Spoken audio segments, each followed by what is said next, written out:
And recording. Hey, everybody. Welcome to the Ronline Report. Today's guest, great guy, just won his first open show, former 212 star. Please welcome John Jewett. How are you, John?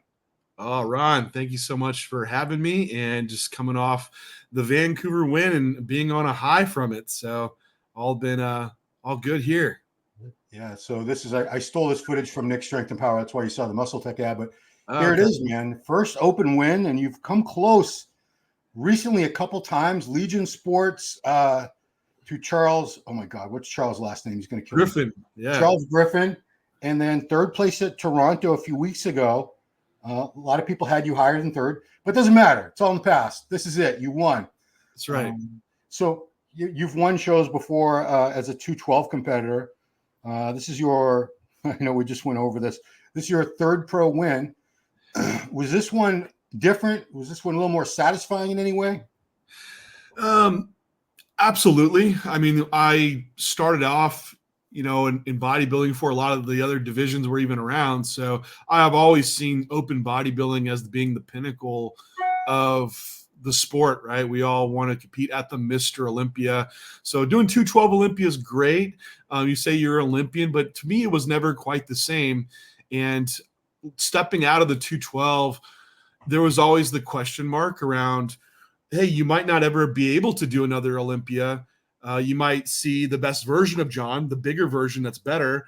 But I realized the level of competition that's out there from a muscular standpoint, realizing my own limitations of stature. But we have our top two guys in the Mr. O right now as our 212 guys. So with that being said, I was okay not seeing another Olympia, but seeing my best look. However, it panned out to outcome of a win, which to now get back to an Olympia and realizing just what that felt like. That 2019 Olympia at Vegas, it was like you stepped to the peak of Mount Everest and you looked out, you're like, wow, this is heavenly. To experience that again, but in the open, I'm so thankful for it because it was such a memorable experience the first time, even as a 212. And coming back to Vegas, it's going to be spectacular because I did these other Olympias in Orlando. They were great, but we know there's limitations there. It didn't quite have the same prestige as the Vegas Olympia. Yeah. Well, not only that, the first year when you did in Vegas, that was pre-COVID. You did the Olympia 2020. That was just, we almost didn't have the Olympia that year. So there was limitations is putting it very nicely, I think. Yeah. 2021, still, we weren't quite up to speed back to normal. Now we're back to Vegas. Everything's going to be cool again. But one question I got, I know you turned pro in Vegas 2016, 8 years ago at the USA. When you turned pro, you were already, around 212 anyway, correct? Yeah, I was like 209 when I turned pro. So did you know in your heart of hearts you would start out in 212, but that wouldn't be where you were going to stay, that was sort of going to be a stepping stone or a temporary thing, that division for you? Yeah, I remember like Matt Jansen was coaching me at the time, and I just wanted to get huge, man, like we all do. And he's like, you really could have a shot at 212. You're close in weight. And so he's like convinced me to do a pro debut in 212 at the Phoenix Europa at the time. They don't even have the show anymore, but so I did it, and I got fifth. I was like, okay, awesome. Let's push now to the Open. So that was the plan. I was going to go do the Open. I got big. I was up to like 260. I was going to do the New York Pro. And Renee and I went to the Dominican Republic. I got some crazy stomach virus. I lost like 20 pounds. And I was like, you know what? Let's do the New York Pro still. I dieted down, ended up being 212, and that kind of where I kind of stuck and just made decisions that going back, I was like, gosh, I should have just stuck it out and went to the Open, but it is what it is. I ended up having like success in the 212s, which led to that, that fourth place in 2019. Yeah. And but 20 to 21 was just kind of a mess with COVID and my physique.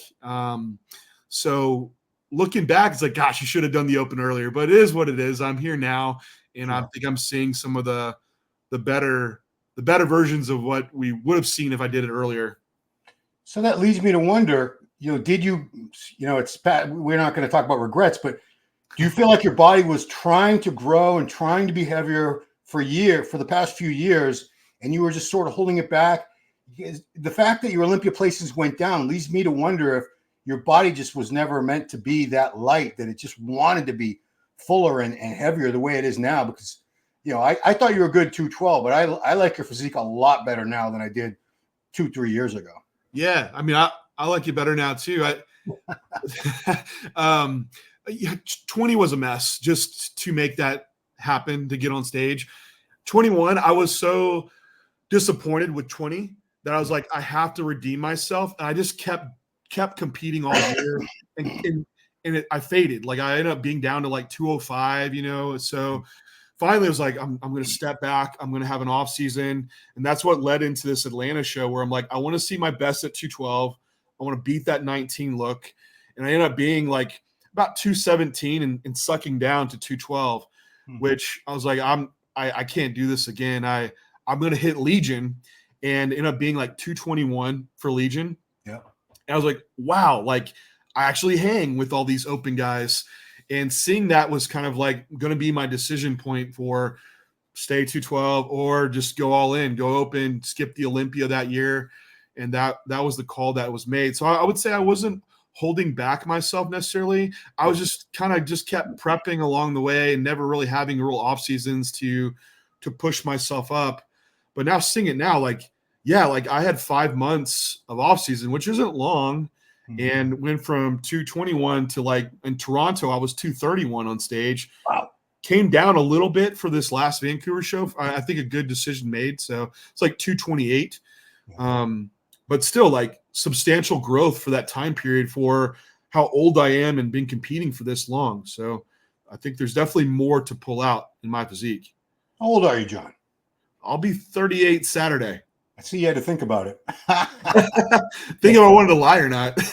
No, 38's a young. It's the bodybuilding today. That's nothing. Yeah. I mean, you can still make a ton of progress. So you guys do it, so it doesn't have to be a limiting factor. Yeah, you told me right before we started a little coincidence that you won this Vancouver Pro the same day as you won the Atlanta Pro last year as a 212 and a full 20 pounds even. Yeah, pretty much right on 20 pounds. I mean, if you count it from 212 sucking down, right? I mean, whatever, give yourself the extra credit there. So pretty much, yeah, coming up 20 pounds, and I realize there's still more to go. I have some feelings about going to Olympia, like where I'm at. If I was the 28-year-old John that was a pro, I would probably tell myself, hold off, grow, and come back and be a really competitive open Olympia. But I look at this too as it's an open debut, and there's almost no expectations. You set your standard of where you're at and then progress up from there. So I know I do need some more size and probably get into that higher 230 range to really hang with some of the other guys more. I mean, 20 pounds without, your waistline looks the same to me as it did 20 pounds ago, which is commendable and almost inexplicable because it's hard for guys to put on overall mass without any of it going to the midsection. The fact that you only have, what do you think you have, like 6-8 more pounds possibly you need before it's all said and done? How much stage weight? I know it's not weight, but what do you think would be your best weight to be super competitive at the Mr. Olympia level? Yeah, I think if I was somewhere in that 235 to 240 range, that would be really competitive. I think people get mixed on these stage weight numbers because stage weight goes very far, especially when you're like a smaller statured guy like myself. It's not like, Andrew Jack with 5 pounds is a lot different than, some guy that's 5'7". Yeah.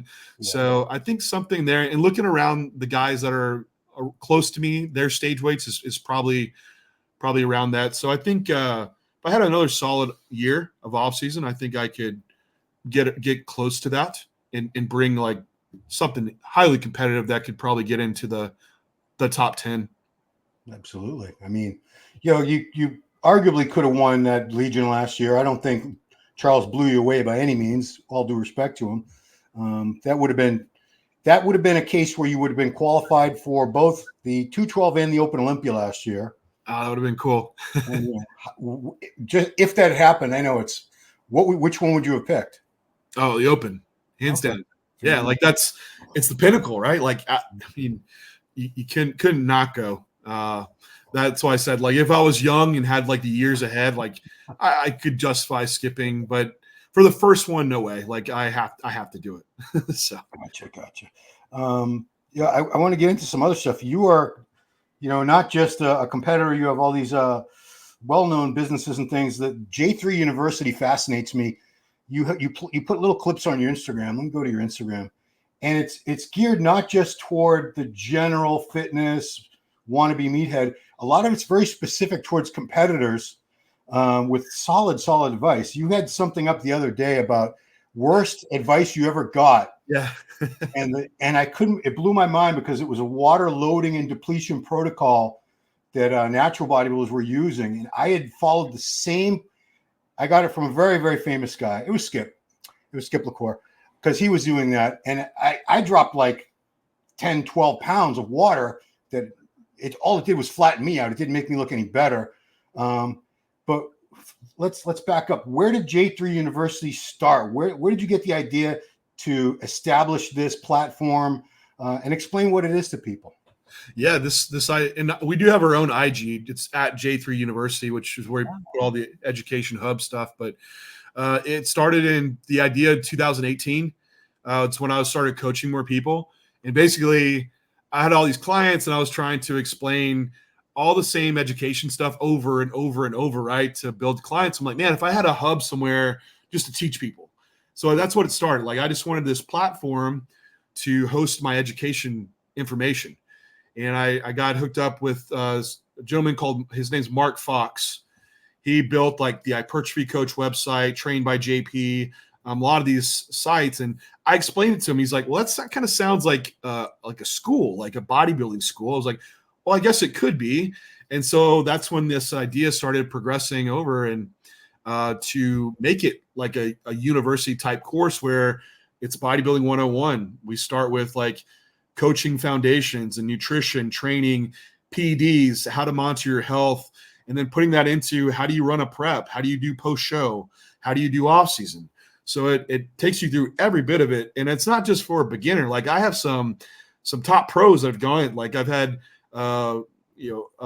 Nick Walker in it, Regan Grimes has to come in it. A lot of pros, all different divisions. We have female courses too. So it's I go to these shows, Ron. It's like people just tell me about J3U and not even about my physique. So I think this will end up kind of being my legacy that I leave behind. I love educating and teaching people just how to make themselves better in bodybuilding or any division. So, I give you a lot of credit for that because there's a lot of athletes. Not every athlete shouldn't necessarily know how to make other champions or to be a great coach or to be an educator. But I love it when people like yourself can combine both things, can be a champion and help all these other people reach their goals, because it's a rare thing to be able to share that, not just inspire people with how great you look, but to give them, evidence-based, solid information that can take them from where they are now to something that they can only dream of or they've been aspiring to for years and years. I don't know if you can pull up j3university.com if that's something, but it shows a pretty easy layout of like what's there. But I started self-coaching in 2018 and did it first when I first started competing, but went back to it after I kind of been under like tutelage of like Jansen and Andrew Vu. But I love knowing how to make myself better and how things work. So eventually you get to a point where almost no one's paying as close meticulous detail than yourself. If I had a coach that could do that, I would love that. Like I would love the collaboration of a coach. Click on level 1. Okay. Yeah. That's our like base course that takes you through like all the bodybuilding. If you scroll down, Ron, there's kind of our layout of each of the courses that go through. So Huh.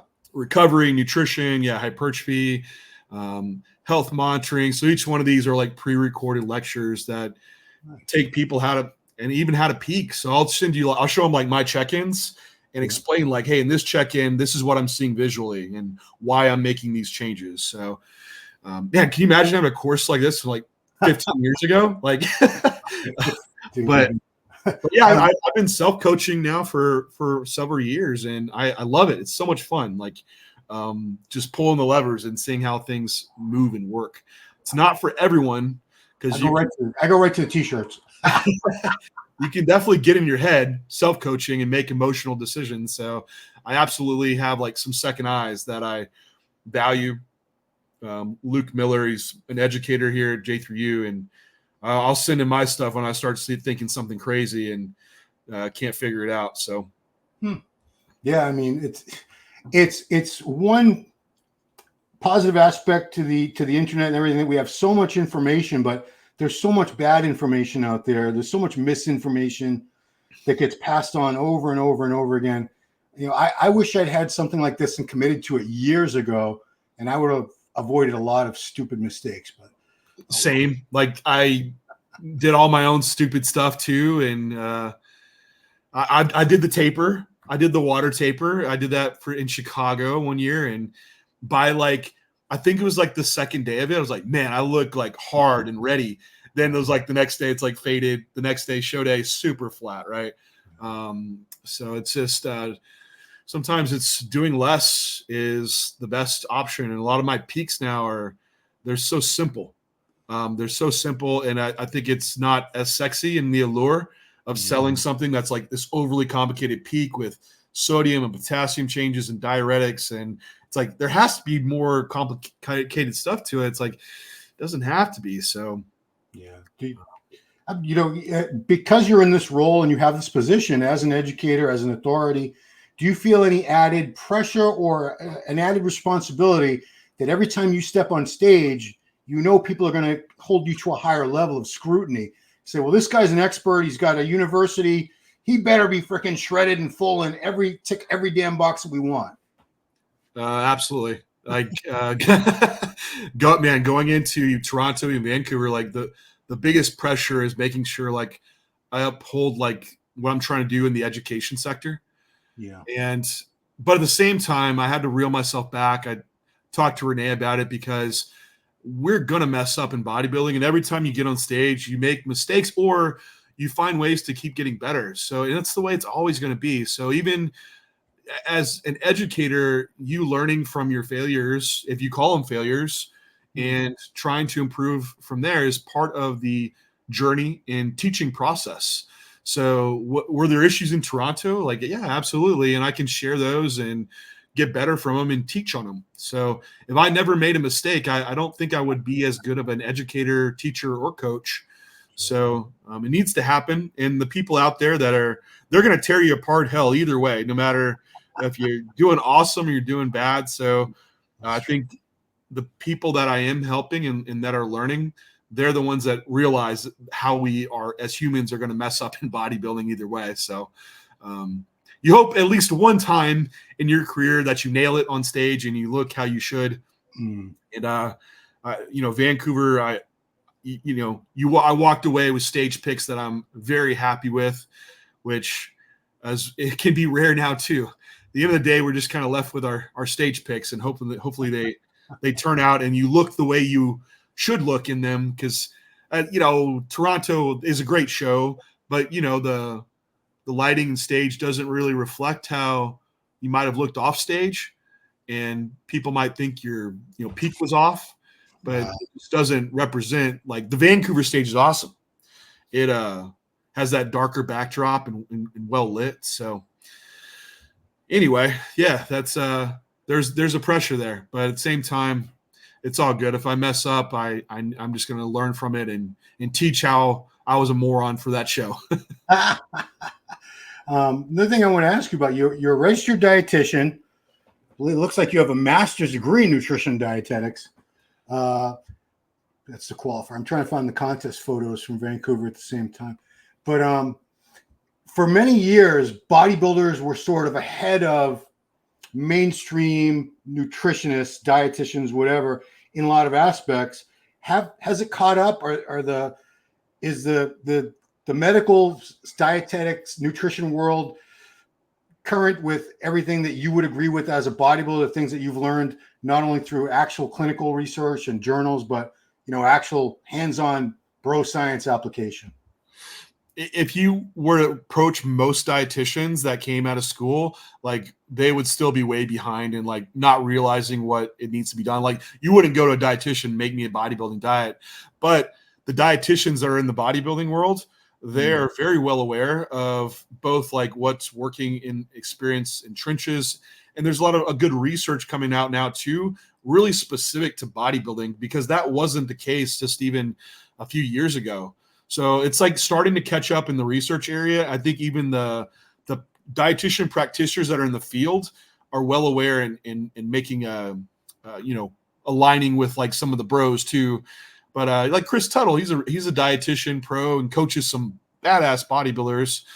He coaches like Jordan Hutchinson, who's doing Chicago this coming week, and guy looks phenomenal. And like, don't worry, Jordan's not on 80 grams of protein a day. Like the right things are being done. So yeah, but in school you don't get a lot of. We have one sport nutrition class in all of the 4 years, and that's it. Most of it's all hospital based or food service, so you don't just get a lot of exposure to it. Wow. Okay, so here we got how well this is showing up for you on the screen. This picture. Yeah. I mean, like I said, you're as a 212. I thought you're pretty good. I wasn't like super impressed with you. I'll be totally honest. I think this extra mass, the fullness, it's made you a completely different physique. I lost it again. Now what do I do? Anyway, I'm going to go to your Instagram anyway. But yeah, I mean, my back shots came to life a lot. Like that's really what improved a lot. I think now looking through my photos and stuff, I still need to add more like quad on relative to like where the other open guys kind of fall. But I'm fairly balanced. I think I just need a little bit overall to keep building out like this X-frame kind of look. But I mean, I never look at you and say, "Oh, he's got no back or no leg." Nothing ever stands out as like really lagging at all. Yeah, these are definitely not the NPC pictures. These are. That's what my videographer he snaps some out there. Yeah, very dramatic. I mean, the bicep peaks are insane. But I went on a podcast this morning with Robin Strand. He got third out here. Yeah. He's like, "What do you do for your biceps, John? Like the peaks?" I'm like, "Dude, they've like been like that since middle school. Like I'm the wrong guy to ask for bicep advice." But well, I mean, I grew up with magazines telling me to do preacher curls, and they would give me peak biceps, and I believed it. So yeah, they are what they are. I mean, I interviewed Kareth yesterday, Kareth Bajo. Oh yeah. Genetically, he doesn't have peaks. Neither did the great Sergio Oliva, 3-time Mr. Olympia. It's whatever shape you have, as long as you maximize it, it's going to end up looking great regardless. There's some good posing stuff. Yeah, that was fasted pics in the morning, one day out. So what are we at, 12 weeks out, 12 and a half weeks out from Olympia right now? 12 weeks out, yeah. So I'm always curious, when you qualified that far out from the Olympia, what do you do in the interim? Do you go off the diet for a little while? Do you stay in prep? Because I can't imagine prepping for, because when did you start prep? How many weeks ago? About 18? 13 weeks. Okay. Oh, so not too bad. Shorter. I stayed pretty lean in the off season, so it wasn't like an extensive prep. So, I'm pretty fresh. Like Renee and I, we took a day in Vancouver to just go eat whatever, but here the next day, like right back on it and right back to my baseline weight up from what I was in peak week. But I see, I don't see myself as a genetic wonder. So I'm like, I need every day to matter. And my thing is like, I'm right back on the diet. There's no just taking it easy anymore. So my idea is like the next 6 weeks, push body weight up.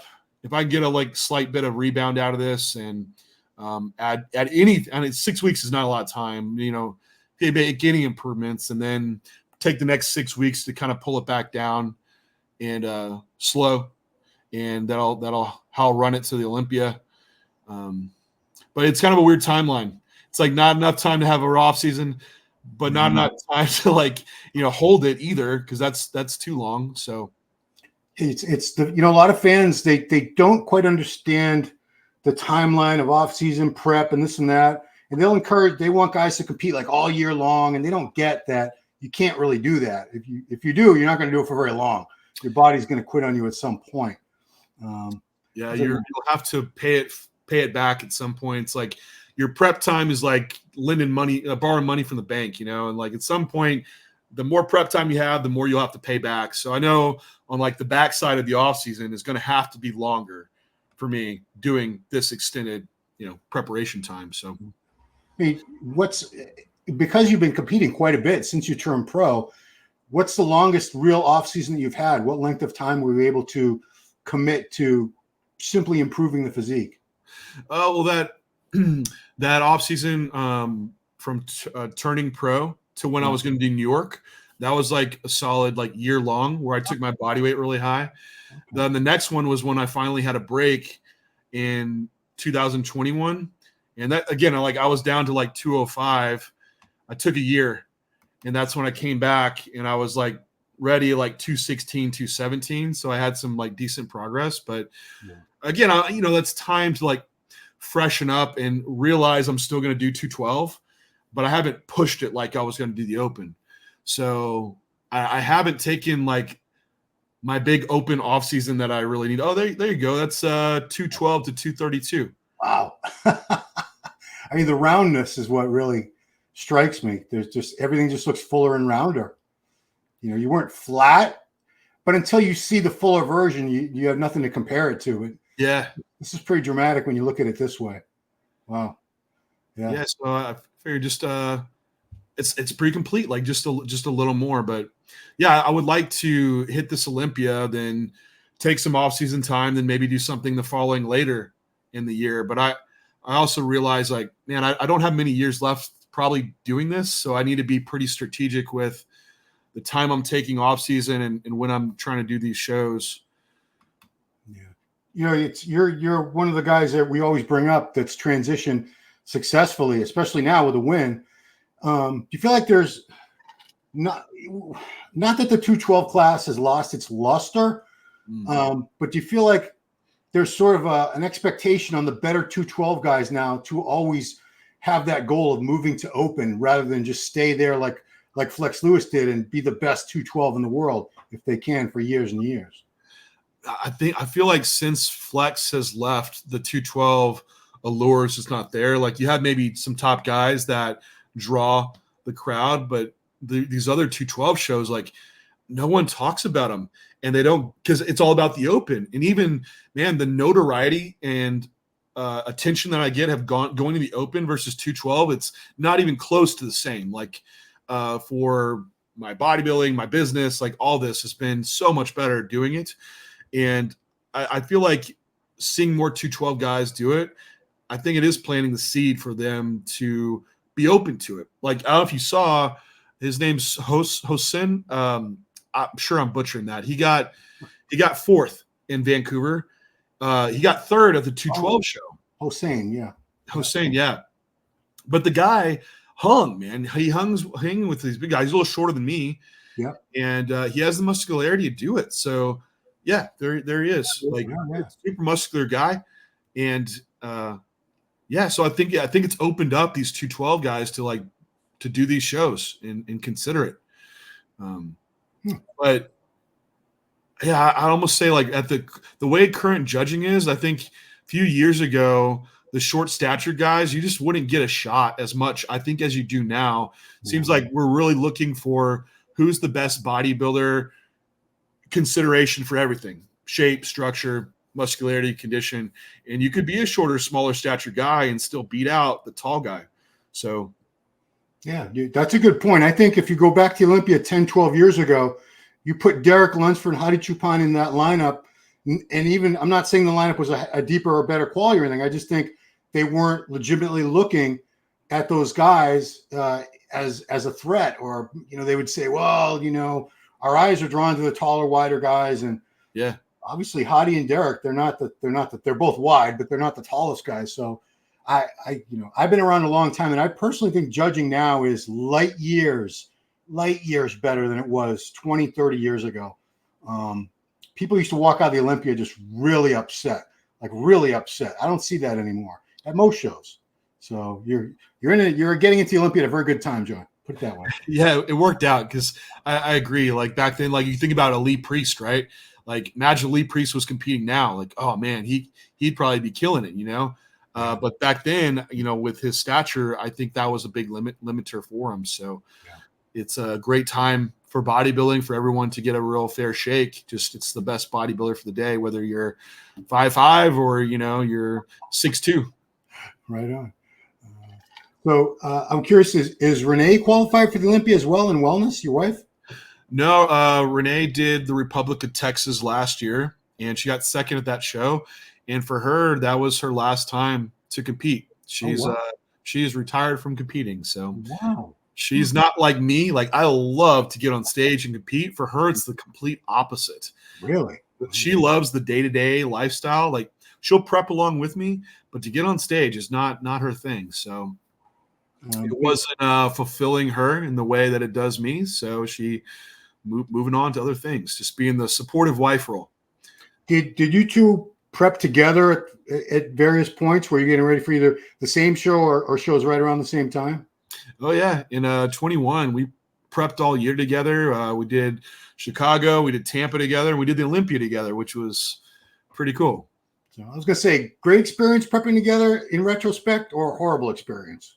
Great, honestly, because you know when you're like in prep and you're kind of in your own shell and you're hangry and you can look over and you know the other person feels the exact same way, so they get it. But when you're in the off season, you're feeling good. You kind of forget what prep's like to a degree. You're like, God, why is this so grumpy? Like, geez, like, so you're in the same mindset. So it helps a lot, and we can keep the same routine too. So we'll get up, we'll like pose together, we go to the gym together.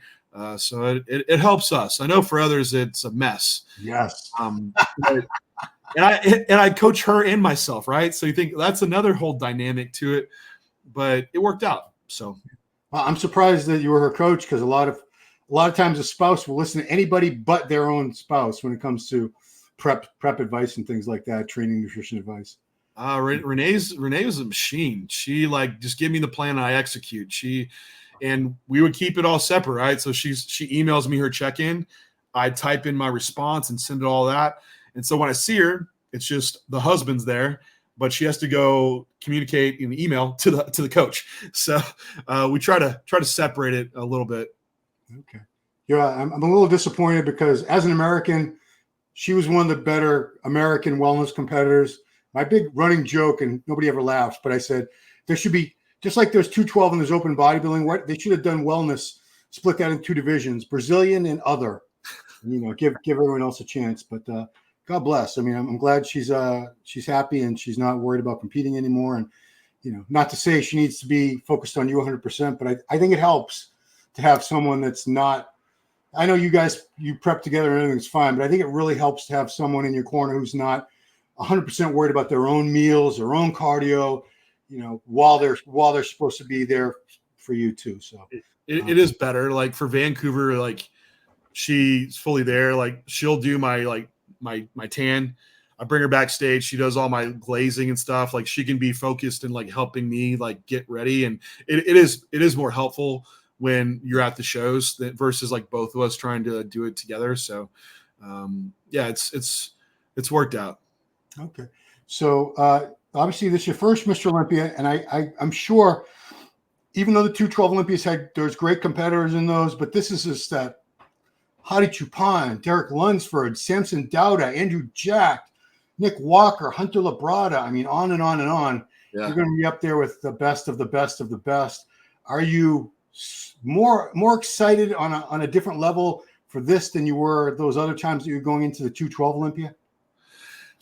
I mean, I can't say like the first Olympia, it's still something special, because you just never even experienced before. Yeah. And like I mentioned earlier, like the 212, the 2019 Olympia, like coming off the Tampa win, it was so exciting. And being in Vegas, getting fourth at my first Olympia, like that was like a real experience. So I kind of have an idea of what the expect in a way of what an Olympia feels like, but to be in the open with these guys at the top of the game is it's exciting. It's not, I wouldn't say it's like intimidating because I'm competitive and I'm realize like, hey, I punch my ticket just like all these other guys. Like I'm open Olympia ready. That's what the judges stated me as, right?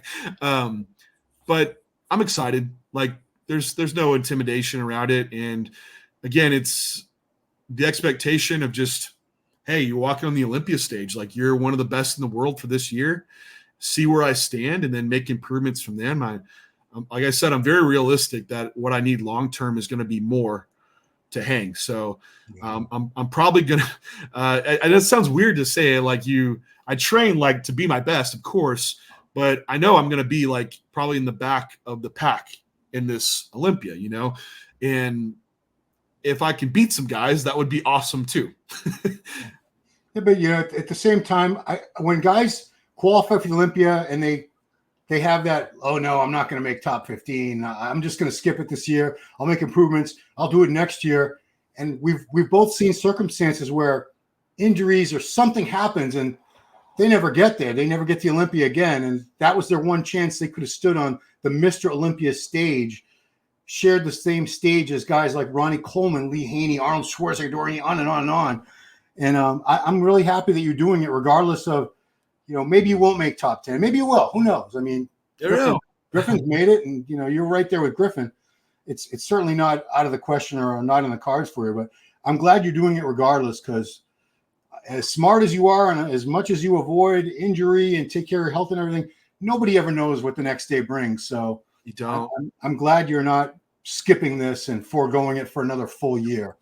No, I no way. And like you said, like you never know when this could be your last Olympia. This could be the last one chance I ever get. So skipping it, gosh, that would be a tough one to have to settle with and have big peace with of regretting. And I don't want that. Like, I think the better option is doing the Olympia versus skipping it and having the regret of not doing it. So it'll be a blast out there. I just can't wait to do everything, all of it, take in every moment of it, right? The gala, the meet and greets, all of it. Yeah, I mean, it's a lot. You've been there before for the 212 3 times, so everything. But I do think there's that extra level of prestige and just the fan interest. Even the money's better. I mean, the guy that makes 10th place at Olympia is doing better than I think the second place at the 212 Olympia. So yeah, definitely. For all divisions, for that matter, right? Pretty much. Well, that's a reason because people buy tickets for the Mr. Olympia. Yeah. As much as people want to debate that, it's the truth. That's the main draw. That's when you see all these people from all around the world that have come to Las Vegas. 95% of them are there to see you and the other guys on the Mr. Olympia stage. We had a funny experience like for Vancouver. Like the purse was like given in all cash. Oh wow! Which so you get like a stack of cash. You're like, and I didn't realize like you can only bring so much through customs, right? So Renee and I, we're all paranoid, right? We like split it in half. So like it was under a certain amount to where hopefully we don't. Renee's like always paranoid. She's like kind of a rule follower. So it's like, should we claim this? I'm like, no, we just don't say anything. We'll be the stupid Americans and just bring it through. But I've never like got a big wad of cash for like a show. So I have never in all my years heard of anybody being paid cash after bodybuilding show. So Michelle Crack, great job because doing it right. I don't think you were worried about her check clearing if it had been a check. But cash, man, you can't beat cash. And I believe, just so for further future reference, I think you're allowed to $10,000 cash. That's right. It as long as it's under 10. So yeah, and you won 15. So you give Renee 7.5. You got 7.5. It's all good. That's it. I mean, that's what wives are for. I'm going to get some heat for that. Anyway, John, I thank you so much for taking the time today. I'm so happy for you. And again, always a fan, not just for physique. That you have a great physique, but the fact that you educate, you share this information, you give other people the tools to improve their own physiques, which not everybody out there is capable of doing. And certainly there's a lot of people that can do it, but don't look the part the way you do. So to have both of those in the same human being, it's just a very special thing. So good job, John. Well, well, Ron, thanks for the compliment. And I appreciate what you do for covering bodybuilding, staying all up to date with us. Like, you're the reason I think you're in media coverage, like why we're growing the way we are and keeping the fan base going. So thank you, and appreciate you having me on. Come on anytime. Appreciate it. So everybody, if you like these videos on my channel, please subscribe to it, like the video, share the video on your social media platforms, ring that notification bell, and I can keep bringing you better and better videos if you do that. So thank you, everybody. Thank you, John Jewett. Wishing you the very best of luck at your first Mr. Olympia competition happening in October back in Las Vegas, the 60th anniversary show. It's going to be a great one. So that's it, guys. Thanks, everybody, for watching Ronline Report with the man himself, John Jewett.